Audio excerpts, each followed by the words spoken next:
تسلیما۔ پڑھی اللہم صلی علی سیدنا و مولانا محمد وعلی آل سیدنا و مولانا محمد واصحاب سیدنا و مولانا محمد وبارک وسلم۔ پڑھی الصلاۃ والسلام علیک یا سیدی یا رسول اللہ وعلی آلک واصحابک یا سیدی یا حبیب اللہ۔ الصلاۃ والسلام علیک یا خاتم النبیین وعلی آلک واصحابک یا رحمۃ للعالمین۔ حمد و صلاۃ کے بعد واجب الاحترام قبلہ پیر صاحب مدثر اللہ العالی، معزز اور محترم محتشم حاضرین و سامعین، اللہ کریم کے فضل اور توفیق سے جمعۃ المبارک کی نورانی ببرکت اور پیاری ساعتوں میں اللہ کی بارگاہ میں، اللہ کے گھر میں ہم سب کو حاضری کی سعادت نصیب ہو رہی ہے۔ اللہ پاک اس حاضری کو ہم سب کی بخشش کا ذریعہ بنائے۔ اللہ پاک جمعۃ المبارک کی برکت سے سب کو دین کی محبت نصیب فرمائے۔ اللہ کریم ہمیں زندگیاں اسلام کے مطابق، اسلامی تعلیمات کے مطابق گزارنے کی توفیق عطا فرمائے۔ ماہ رمضان المبارک کی آمد ہے۔ ماہ شعبان اپنے اختتام کی جانب جا رہا ہے۔ عظمتوں اور شانوں والا مہینہ اللہ کریم کے کرم اور اس کی مہربانی سے ایک مرتبہ پھر ہمیں نصیب ہو رہا ہے۔ اس مختصر ٹائم کے اندر چند ساعتوں میں، چند منٹوں میں چند گزارشات آپ کی خدمت میں اس مناسبت سے اور اس حوالے سے رکھنا چاہتا ہوں کہ ماہ رمضان اور قرآن، اس کے حوالہ سے، کیونکہ ماہ رمضان کے ساتھ قرآن کا گہرا تعلق ہے، قرآن کے ساتھ ماہ رمضان المبارک کی گہری مناسبت ہے۔ اس کی ایک وجہ تو یہ ہے کہ ماہ رمضان المبارک کی نورانی ببرکت اور پیاری ساعتوں کے اندر اللہ کے پاک کلام کی، اللہ کے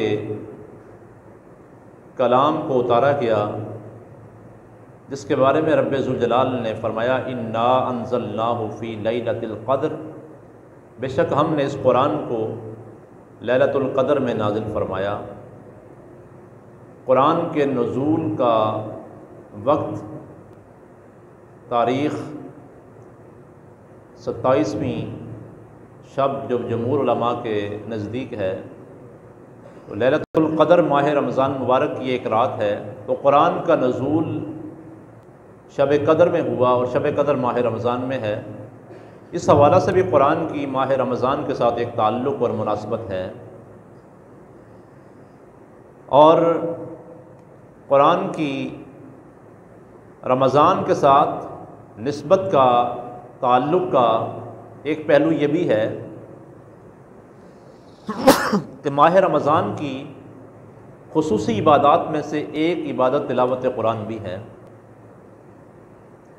یعنی یہ وہ ماہ مکرم ہے کہ جس میں حضور نبی کریم صلی اللہ علیہ وسلم کثرت سے اللہ کے کلام کی تلاوت فرمایا کرتے تھے، بلکہ روایت میں یہ بھی آتا ہے کہ حضور نبی کریم صلی اللہ علیہ وسلم کے ساتھ جبریل امی ماہ رمضان کے اندر قرآن کا دور کیا کرتے تھے۔ جس طرح حفاظ کرام ماہ رمضان میں اپنے کلام کو تیار کرنے کے لیے، اپنے اسباق کو تیار کرنے کے لیے ایک دوسرے کے ساتھ دور کرتے ہیں، سناتے ہیں، سنتے ہیں، تو یہ حضور نبی کریم صلی اللہ علیہ وسلم کی سنت مبارکہ ہے کہ جب ماہ رمضان آتا تو جبریل امی حضور کی بارگاہ میں حاضر ہوتے، اور جبریل حضور کے ساتھ اور سرکار دو عالم وسلم جبریل امی کے ساتھ دور فرمایا کرتے تھے، ہر سال میں ایک بار۔ لیکن روایت میں آتا ہے کہ جب سرکار دو عالم وسلم کا وصال باکمال ہوا، اس سال حضور نبی کریم صلی اللہ علیہ وسلم نے 2 مرتبہ جبریل امی سے قرآن کا دور کیا، اور ہر سال حضور علیہ الصلوۃ والسلام ماہ رمضان کے 10 دن اعتکاف فرمایا کرتے تھے، لیکن جس سال سرکار کا وصال باکمال ہوتا ہے اس سال حضور نے 20 دن اعتکاف فرمایا رمضان کے اندر۔ تو قرآن کا ایک گہرا تعلق اور مناسبت ہے ماہ رمضان کے ساتھ، اور سرکار دو عالم صلی اللہ علیہ وسلم کی سنت مبارکہ بھی ہے کہ قرآن حضور پڑھا کرتے تھے، سنا کرتے تھے، اور صحابہ کرام رضوان اللہ علیہم اجمعین کا بھی اس حوالہ سے معمول تھا کہ صحابہ کرام بھی رمضان مبارک کے اندر قرآن کی تلاوت کیا بھی کرتے تھے، سنا بھی کرتے تھے، اور خاص کر تراویح کے اندر قرآن پاک کے سننے کا ایک اہتمام ہوا کرتا تھا۔ تراویح پڑھنا اور تراویح کے اندر اللہ کے کلام کی تلاوت سننا اور سنانا یہ قیام اللیل کے اندر آتا ہے، اور قیام اللیل کے بارے میں اللہ کے پیارے حبیب کا یہ فرمان ہمارے سامنے موجود ہے، جس میں اللہ کے پیارے حبیب علیہ السلام نے ارشاد فرمایا، من قام رمضان ایمانا و احتسابا غفر لہ ما تقدم من ذنبہ، جس نے ماہ رمضان کے اندر رات کو قیام کیا ایمان کی حالت میں اور ثواب کی امید پر قیام کیا، اللہ کریم اس قیام کی برکت کے اس سے سارے گناہوں کو معاف فرما دے گا۔ آج میں یہاں پر مختصر ٹائم میں ایک میسج عرض کرنا چاہوں گا، ایک پیغام دینا چاہوں گا آپ احباب کی خدمت میں۔ ماہ رمضان کا استقبال ہم نے کیسے کرنا ہے، ماہ رمضان میں ہم نے کیا کرنا ہے، تو قرآن کے حوالے سے میں عرض کرنا چاہوں گا۔ ماہ رمضان اور قرآن، ہمارے ادارے کے اندر بچے قرآن کریم حفظ کر رہے ہیں، اور یہ بچے قرآن کریم حفظ کرتے ہیں پورا سال، اور پھر سال کے بعد یہ موقع آتا ہے کہ ان کو تراویح کی نماز کے اندر قرآن کریم پڑھنے کا، سنانے کا اور سننے کا موقع ملتا ہے۔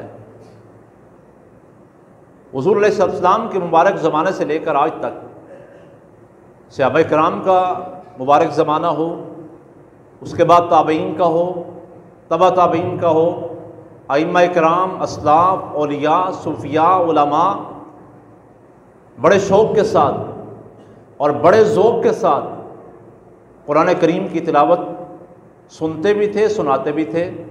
مساجد کے اندر ماہ رمضان کے اندر ایک رونق ہوا کرتی تھی، اور لوگوں کا ایک بڑا معمول تھا قرآن کریم پڑھنے اور سننے کا۔ ویسے تو پورا دن بھی، پوری رات بھی، اور علماء اور صالحین بزرگ ماہ رمضان کا دیگر معمولات میں کمی کر لیتے، دیگر کام کاج کم کر لیتے، لیکن تلاوت قرآن کے اندر ماہ رمضان میں مشغول رہا کرتے تھے، اور پابندی کے ساتھ قرآن کریم پڑھتے بھی تھے، سنتے بھی تھے، اور اس کی تلاوت سے اپنے قلوب و اذہان کو منور بھی کیا کرتے تھے۔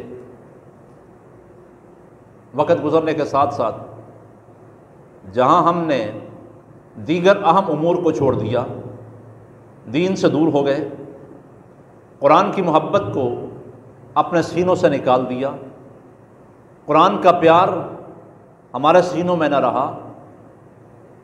ماہ رمضان کے اندر حضور نبی کریم صلی اللہ علیہ وسلم کا فرمان بھی ہے کہ قیامت کے روز ماہ رمضان بھی اور قرآن بھی اپنے محبت کرنے والوں کی شفاعت کریں گے۔ ماہ رمضان اللہ کی بارگاہ میں عرض کرے گا، مالک میں نے دن بھر اس کو کھانے پینے سے دور رکھا، یا اللہ میری شفاعت اس کے حق میں قبول فرما لے۔ قرآن اللہ کی بارگاہ میں عرض کرے گا، مالک میں نے رات کی گھڑیوں کے اندر اس کو اپنی یاد میں مصروف رکھا، تیرے ذکر میں مصروف رکھا، تیرے کلام کو پڑھتا رہا، یا اللہ میری شفاعت اس کے حق میں قبول فرما لے۔ تو رب ذوالجلال رمضان کی شفاعت بھی اور قرآن کی شفاعت بھی اپنے ماننے والے، اپنے چاہنے والے، اپنے محبت کرنے والوں کے حق میں قبول فرماتے ہوئے ان کو جنت عطا فرما دے گا۔ آج المیہ ہے ہمارا، افسوس کے ساتھ میں یہ عرض کر رہا ہوں یہ بات، ہم مسلمان ہیں، قرآن کو ماننے والے ہیں، لیکن قرآن سے ہماری محبت کا یہ عالم ہے، ہمارے پیار کا یہ عالم ہے، قرآن سے ہمارے تعلق کا یہ عالم ہے آج قرآن ہم نے پہلے گھروں سے نکال دیا، ہمارے گھروں میں تلاوت کا معمول نہ رہا، مسجدوں کے اندر تلاوت قرآن کا معمول تھا، اب ہم نے مسجدوں سے بھی قرآن کو نکال دیا ہے۔ کیسے؟ اس کی مثال میں آپ کے سامنے عرض کروں۔ یہ ہمارے بچے قرآن کریم حفظ کرنے کے بعد جہاں جہاں مدارس موجود ہیں، یہ بچے تراویح کے اندر قرآن کریم سناتے تھے۔ ایک بچہ سناتا ہے، ایک اس کے پیچھے سامع ہوتے جو سنتا ہے۔ ان بچوں کی منظر بھی نکل جاتی ہے اور قرآن کی برکتوں اور رحمتوں سے بھی ایک مسلمان اپنے دل اور دماغ کو معطر اور معمر بھی کرتا ہے۔ یہ ایک موقع ملتا ہے، اور یہ بچے وہ ہیں کہ جن کے ذمہ اللہ نے حفاظت قرآن کا ذمہ لگایا ہے۔ ان کے ذریعے اللہ کریم قرآن کی حفاظت کر رہا ہے، ان کے سینوں میں اللہ کا قرآن ہے، حالانکہ قرآن کی حفاظت اللہ کریم خود کر رہا ہے، لیکن کن سے کروا رہا ہے؟ ان حفاظ سے کروا رہا ہے کہ قرآن کے اندر زبر، زیر، پیش، شد، مد کی بھی کمی بیشی نہیں ہو سکتی۔ کیوں؟ ہمارے مسلمانوں کے اندر کروڑوں حفاظ موجود ہیں جن کے ذریعے اللہ قرآن کی حفاظت کروا رہا ہے، لیکن ہمارا المیہ کیا ہے؟ اکثر مساجد سے جواب کیا آتا ہے کہ جی ہم بزرگ ہیں، بڑے ہیں، لہٰذا ہم قرآن سن نہیں سکتے، ہم پیچھے کھڑے نہیں ہو سکتے۔ یہ قرآن سے محبت کا حال ہے؟ یہ قرآن سے پیار کا حال ہے؟ ہمارے اسلاف کی تو تاریخ ہے کہ وہ ذوق کے ساتھ، شوق کے ساتھ، انتہائی شغف کے ساتھ تراویح کے اندر قرآن کریم سنتے تھے، اور بعض کے بارے میں یہ آتا ہے تہجد کی نماز میں 8 رکعتوں کے اندر پورا قرآن پڑھتے اور سنتے تھے۔ شبینے کے اندر ایک رات میں یا 3 راتوں کے اندر پورا قرآن سنتے تھے۔ لیکن آج ہم اس قدر کمزور ہو گئے، اس قدر لاغر ہو گئے کہ ہم قرآن کریم سن نہیں سکتے۔ ایک بات میں آپ کے سامنے عرض کروں جس کو سن کر میرا بہت ہی دل دکھا بھی اور رونگٹے کھڑے ہو گئے کہ ہم کس حد تک پہنچ چکے ہیں، ہم کہاں پر چلے گئے ہیں۔ ایک مسجد میں ہم نے رابطہ کیا، ایک امام صاحب تھے، ہمارے بڑے پیار کرنے والے ہیں، بڑی محبت کرنے والے ہیں۔ ان سے رابطہ کیا کہ ہمارے 2 بچے آپ اپنی مسجد کے اندر قرآن کریم سنانے کے لیے اجازت دیں، تاکہ ایک بچہ سنے، ایک سنائے گا، تاکہ ان کی منظر بھی نکل جائے گی اور آپ کو بھی رحمتیں، برکتیں حاصل ہو جائیں گی قرآن کی۔ انہوں نے اپنے نمازیوں سے بات کی، قائل کیا ان کو۔ ہم نے ان سے یہ کہا آپ ان بچوں کو بے شک کھانا بھی نہ دیں، یہ بچے آپ پر بوجھ نہیں بنیں گے، افطاری ان پہ یہاں پر ہوگی، سحری یہاں پہ ہوگی، یہ آپ کو تراویح پڑھا کے واپس اپنے ادارے میں آ جائیں گے، بس ٹائم پر جائیں گے، تراویح پڑھائیں گے، واپس آ جائیں گے۔ آپ بالکل ان کی کوئی خدمت بھی نہ کریں، کوئی کسی قسم کا مطالبہ نہیں ہے، لیکن اگر آپ اجازت یہ دیں کہ یہ بچے اپنی منزل نکال لیں اور آپ کو تراویح پڑھائیں۔ نمازیوں کو قائل کیا، انہوں نے، نمازی قائل ہوئے، انہوں نے پیغام بھیجا کہ آپ 2 بچے تیار کریں، ہمارے پاس بھیج دیں رمضان کے اندر۔ لیکن کل ان کا میسج آیا، انہوں نے کہا کہ ہمارے نمازی نہیں مان رہے۔ نمازی کیا کہتے ہیں؟ وہ کہتے ہیں کہ ہم قرآن نہیں سن سکتے۔ اگر آپ نے حافظوں کو بلانا ہے قرآن کریم سنانے کے لیے تو ہم مسجد میں نماز پڑھنے کے لیے بھی نہیں آئیں گے، ہم گھر میں نماز پڑھ لیا کریں گے، کیونکہ ہم پیچھے کھڑے نہیں ہو سکتے۔ حالانکہ شریعت کا یہ مسئلہ ہے، اگر فرض نماز بھی آپ پڑھتے ہیں اور کھڑے ہو کر نہیں پڑھ سکتے تو بیٹھ کر پڑھ لیں، بیٹھ کر نہیں پڑھ سکتے لیٹ کر پڑھ لیں، لیٹ کر نہیں پڑھتے اشارے سے پڑھ لیں، کرسی پہ بیٹھ کے پڑھ لیں، یہ فرض نماز میں رخصت ہے۔ اگر تراویح آپ کھڑے ہو کر نہیں پڑھ سکتے، سن نہیں سکتے تو بیٹھ کے پڑھے، اگر مجبوری یا معذوری ہے کرسی پہ بیٹھ کے پڑھ سکتے ہیں۔ لیکن یہ کون سا حال ہے اگر آپ مسجد کی انتظامیہ کے اندر کسی اہم عہدے پر فائز ہیں، صدر کے عہدے پہ ہیں، آپ کا اثر رسوخ ہے، آپ پیسے دیتے ہیں مسجد کے اندر، تو آپ سارے نمازیوں کو پابند کر دیں کہ چونکہ میں کھڑا نہیں ہو سکتا لہٰذا یہاں پر کوئی تراویح نہیں پڑھے گا اور کوئی قرآن کریم نہیں سنے گا، نہ سنائے گا۔ یہ ہمارا قرآن سے محبت کا یہ حال ہے۔ بڑا دل دکھا کہ جی آپ بچوں کو نہ بھیجیں کیونکہ ہمارے نمازی نہیں مان رہے، وہ کہتے اگر آپ نے قرآن سنانا ہے یا سننا ہے تو ہم مسجد میں نہیں آئیں گے۔ لہٰذا امام صاحب کہتے ہیں میری مجبوری ہے کہ نمازی نہیں مان رہے، لہٰذا آپ بچوں کو یہاں پر نہ بھیجیں۔ یہ ہمارے گاؤں کے اکثر مساجد میں یہی حال ہے۔ اگر چند ایک دو بندے بزرگ ہیں، ان کا مسجد میں اثر رسوخ ہے، وہ کہتے ہیں کہ نہیں جی ہم نہیں کھڑے ہو سکتے، تو جو جوان کھڑے ہو سکتے ان کو تو کھڑا ہونا دیں، ان کے لیے تو اہتمام کریں۔ اگر آپ کھڑے نہیں ہو سکتے یا مسجد میں نہیں آتے تو نہ آئیں۔ اگر دو آدمی ہیں اور وہ کھڑے نہیں ہو سکتے، بیمار اور معذور ہیں، وہ بیٹھ کے پڑھیں یا گھر میں پڑھ لیں اگر نہیں آتے مسجد میں۔ لیکن جو جوان اس عظیم سعادت سے محروم ہو رہے ہیں، ان کا ذمہ دار کون ہے؟ بہت بڑا المیہ ہے۔ رمضان کے اندر قرآن کریم سننے کا ذوق پیدا کریں، سنانے کا شوق پیدا کریں، مسجدوں میں آنے کا ذہن بنائیں۔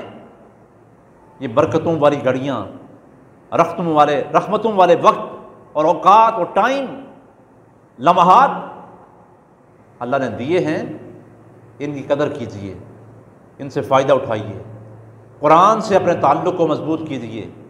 اپنی مساجد کے اندر تراویح کی نماز کے اندر جو ہمارے اسلاف کا طریقہ تھا، جو صحابہ کا معمول تھا، اس کو پھر سے روایت دیجیے۔ اپنی مساجد کے اندر قرآن کریم پڑھنے کا، سننے کا، سنانے کا ماحول پیدا کیجیے تاکہ ہمارا تعلق جو قرآن سے ٹوٹ چکا ہے، کمزور ہو چکا ہے، وہ ہمارا تعلق قرآن سے پھر سے بحال ہو جائے۔ درس قرآن گر ہم نے نہ بلایا ہوتا، یہ زمانہ نہ زمانے نے ہم کو دکھایا ہوتا، وہ زمانے میں معزز تھے مسلمان ہو کر، ہم خوار ہوئے تارک قرآن ہو کر۔ کہتے ہیں ہماری ذلت کیوں، ہماری پستی کیوں، مسلمان کیوں ذلیل ہو رہے ہیں، رسوا ہو رہے ہیں، عرب سے زیادہ مسلمان ہیں، تو وجہ کیا ہے؟ اس کی وجہ یہی ہے ہم اپنے طریقے سے ہٹ گئے ہیں، اپنے اصول چھوڑ دیے ہیں۔ قرآن کو ہم نے ثانوی حیثیت دی، دنیا کو ہم نے پہلی ترجیح میں رکھا، آخرت کو ہم نے دوسری ترجیح میں رکھا۔ دنیا کے معاملات کے اندر چالاک ہوشیار، پچھلے جمعہ کو میں نے عرض کیا تھا، ماہ رمضان میں ہمارا پورا دھیان دنیا کے اندر ہوتا ہے، کاروبار کے اندر ہوتا ہے، منافع کمانے میں ہوتا ہے۔ بے شک تراویح چھوٹ جائے، روزے چھوٹ جائیں، عبادات چھوٹ جائیں، تہجد چھوٹ جائے، تلاوت چھوٹ جائے، ہم سارا دن رات بھاگتے ہیں کاروبار کے پیچھے، اور رات کو تھک ہار کے پھر ہم تراویح بھی نہیں پڑھتے، پھر قرآن بھی نہیں سنتے، نہ سناتے، کچھ بھی نہیں کر سکتے۔ یہ ماہ رمضان کاروبار کے لیے نہیں آیا، بلکہ یہ ماہ مکرم اللہ کو راضی کرنے کے لیے آیا ہے۔ باقی پورے 11 مہینے آپ کاروبار کریں، لیکن کم از کم ایک مہینہ تو اللہ کی یاد میں دیں، اللہ کی بارگاہ میں آئیں۔ انشاءاللہ اس مسجد کے اندر بھی اللہ کی توفیق سے درس کا اہتمام ہر سال ہوتا ہے۔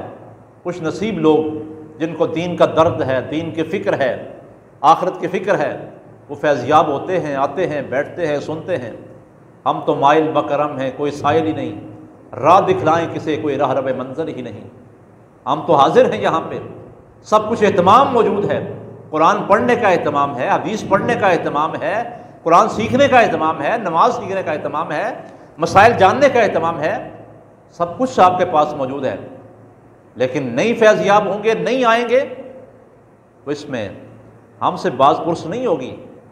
ہم نے سب کچھ آپ کے لیے کھول کے رکھا ہے، دروازے کھلے ہیں، کوئی آئے گا تو ہم اس کے ساتھ تعاون کریں گے، نہیں آئے گا تو اپنے کام کا ذمہ دار وہ خود ہے، اللہ کی بارگاہ میں پوچھا جائے گا۔